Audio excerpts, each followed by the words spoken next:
But there's really been a breakthrough in the last few years in our ability to really know if that mouse is older or not.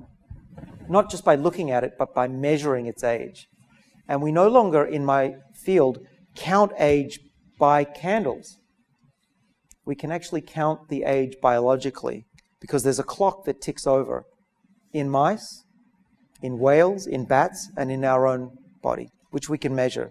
In fact, if I took your blood back to my lab within a few days and a fair bit of money, I could tell you exactly how old you are biologically and predict within a matter of months when you're going to die using this clock. So here's the clock. This is the DNA, right? There's the A, C, T, C. So C chemicals in DNA, the cytosines, they get modified by a chemical called a methyl.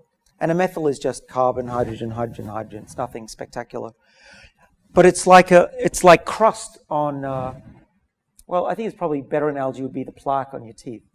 It's accumulating, and it does so with very predictable way over time in our lifetime.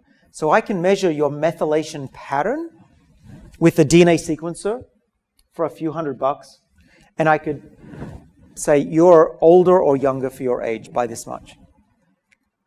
And we know that if you smoke, if you don't exercise, if you eat the wrong things, you will be older than the average human and vice versa, right?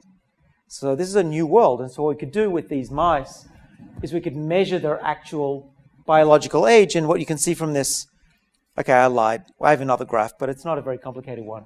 Obviously, the one that looks old is older based on this objective measure. It's called the DNA methylation clock. It's also sometimes called the Horvath clock, named after my friend and colleague Stephen Horvath.